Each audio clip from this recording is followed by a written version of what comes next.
Well, more problems for the Andrews government. This time their contact tracing system came under fire today. A whistleblower at a Victorian abattoir tested positive for the virus and claims the Department of Health and Human Services didn't even ask where he worked until 3 days later. He works as a meat inspector for the Australian Food Group in Laverton North, that's a suburb of Melbourne, and their executive chairman, Darren Vincent, joins me now live from Melbourne. Darren, Vincent, thank you very much for your time tonight.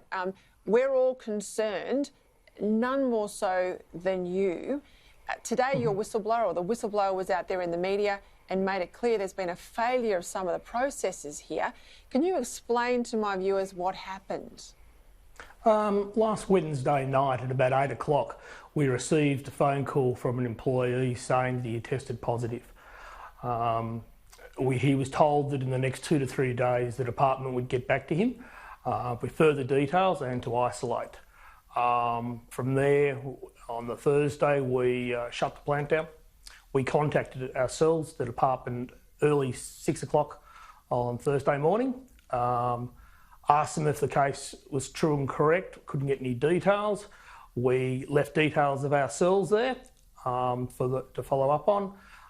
Didn't hear anything, rang back again that morning, again trying to follow up and get more details on how to handle the matter.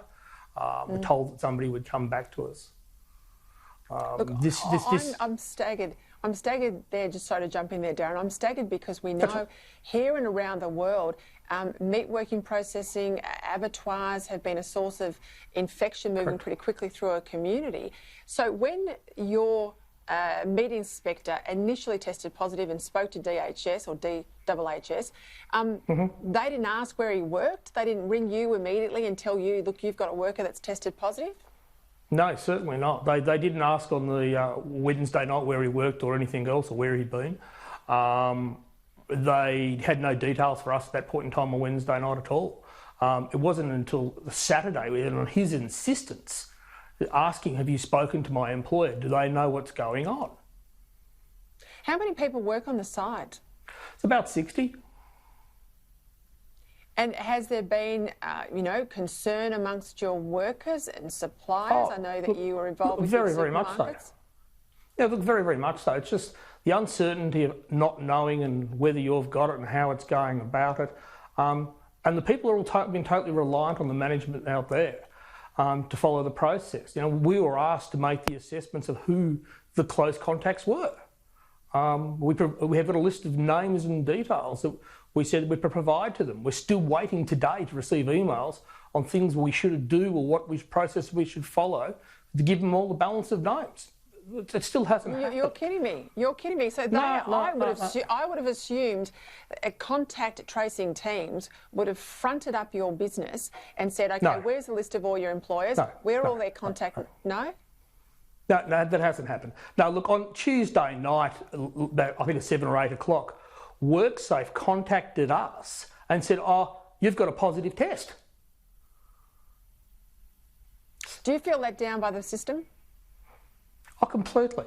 Absolutely, completely. I think everyone should be feeling let down by the system and feeling very, very scared if this is the way they're going about it. You'd have to think that the first question they'd ask anybody who's got a positive test is, what do you do for a living? Or what do you do? Now, this guy could have been working at aged care. He could have been doing anything that they knew at that point in time. You said today in the media, and I think this really hit home, that if Daniel Andrews was running a company like you run a company and you're subject to industrial manslaughter laws, he'd be in jail.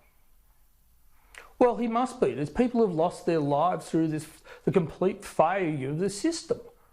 There has to be the same rule for all. I'm accountable. The buck stops with me. He said the buck stops with him. That's it. Now, they're saying that they knew about it at 11 o'clock last Wednesday night. Well, if he knew, why didn't the media get told about it the next day? The own health minister said to us today that he only got briefed on the matter today. There seems to be very, very different stories going around. And what about the families connected with your workers? I mean, they may well have vulnerable people in their family groups, older relatives, etc. What's been the level of anxiety amongst your workforce? As you can imagine, it's the complete unknowing of what happened. Now, this person travelled on public transport back and forward to work. His roommate doesn't have it. Nobody else has it at the plant. He's got it somewhere out in the open. He didn't get it at the meat plant. So everyone's, running on tenterhooks. Just before we go, Darren, I want to ask you just a more broad business question. How has this secondary lockdown, the very difficult sort of 7 or 8 months that we've been through in Victoria, how has that impacted your business, and how do you think you're going to go surviving on the other side?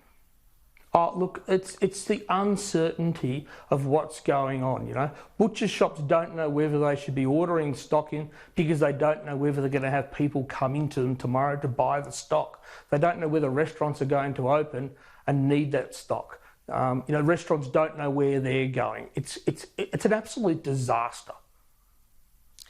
Darren, Vincent, thank you very much for coming on the show tonight and exposing some of these issues. Thank you for your time.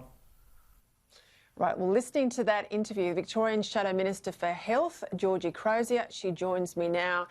Georgie, what do you make of Darren's comments? Well, Peter, Darren is the reality. I mean, his frustration was so evident with that interview he just did with you, because this is just the most shambolic process of follow-up and contact tracing that's occurring in Victoria. And he described a situation of one of his workers in the plant and the unknown and the very real fear that all these people have for their families and themselves. And as he rightly says, there's no accountability here. He's got to be accountable in his job, but nobody is in the government. And so he is the reality of so many Victorians who are just desperate. They are despairing about what is going on, and there are massive concerns about people's health. We've got these terrible numbers coming out each day. Everybody's so concerned about that. And then you've got these terrible impacts that Darren explains so eloquently to you this evening, I think. I think people will come with the government, even if it admitted to mistakes in the past. And we saw this in New South Wales with Ruby Princess, if they think they've learned from those mistakes. Premier Berejiklian gave the job to the police, Mick Fuller, and he has kept the system completely locked down in that state, but for the Victorians crossing the border and causing them grief just recently. But broadly speaking, it's been put into better hands. We keep hearing from the Premier, you're in Victoria, I'm in Victoria. I have no confidence when you hear Darren's story that they have the people doing the tracing that's required, that when the calls go in and say, hey, we've got a positive, someone's not even asking, well, where do you work, mate? How much contact have you had with people in your house? This is the failure of the system, isn't it, Georgie? Absolutely, Peter. I mean, wouldn't you think after all the cluster mismanagement that's gone on, and especially around Cedar Meats, if you can believe this situation with this abattoir, wouldn't you just ask somebody where they're working? So as Darren said, are they in aged care? Are they in the health system? Or are they in this high-risk area like the abattoir? But not to even ask the basic questions just demonstrates how shambolic this is and how really concerning it is. And I think that, as you say, the confidence isn't there.